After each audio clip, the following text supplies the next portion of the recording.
President Bongbong Marcos, huwag kang masyadong magpapadala sa mga negosyante. Dami natin stock na gas, biglang nagtakasan na bigla-bigla. Pag nagbaba, talagang baba lang. 20 centavos, 40. Pag nagtaas katulad to ngayon, ang laki ng tila, 10. Bamawa naman kayo sa amin. Nagbaboundary kami. Di sana, ano yun po need talaga ni Bongbong Marcos, kung talagang ano naman po talaga yan, desidido talaga siyang anuin, kailangan talagang ano niya yan, yung sila trabahuin. Anong masasabi niyo sa pagtaas ng presyo ng gasolina ng 12 pesos ngayong araw? Masakit yan sir sa bulsa. Tangina dati 54 lang isang litro, ngayon 110 na yata mahigit, 130. Aleded lang yun, yung pula. Mas mataas pa yung pula Wala na kaming kikitaan yan sir. So apektado talaga kayo sir sa nangyaring pagtaas ng gasolina ngayon? Oo, kasi yung isang dang ko dati, 3 bar na to. Ngayon, wala na. 1 bar na lang. May wala na, ubos na yun. Another gas na naman. Ay dapat ibaba na nila yung gas. Ibalik nila ulit sa 50 mahigit. Kasi wala rin yan puro kam-kam lang yung nila sa ginagawa dito sa tao Sila lang yung mayaman. Paano naman tayo?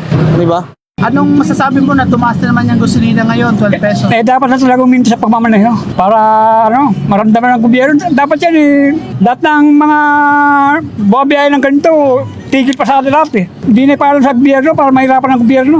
Kasi ang nangyayari, pag pinaalam mo sa gobyerno, pinaghahandaan ng gobyerno Kung hindi pa para sa gobyerno, dumatutuloy yung utak nila na ginawa ng mga driver. Sir, panawagan niyo sa gobyerno. Sana, Mr.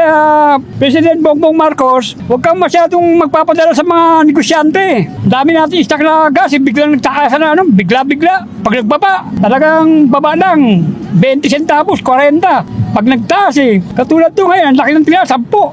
Bamawa naman kayo sa amin. Nagbaboundary kami.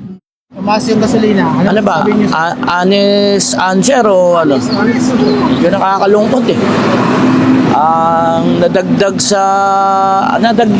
Ang nabawas sa kita ko 200. So 7 days ako bumabiyahe. So meaning to say, sabihin natin 30 days o 29. Malaki ang nawawala sa akin. Imbis na pandagdag na lang sa panggastos sa bahay namin napupunta sa gasolina. So wala naman tayong magagawa kundi magpatuloy. Sir, ano pong panawagan niyo sa gobyerno? Sana gawan nila ng paraan kung ano yung pinaka the best para sa mamayang Pilipino. Kasi talagang ramdam yan Ramdam na ramdam talaga, lalo na sa katulad ko. Dahil 14 hours to 12 hours ako nagdadrive ng motor. Ngayon, yung 300 ko, 3 liters na lang. So dati, yung 300 ko, 6 liters yun. Kaya medyo malaking adjustment.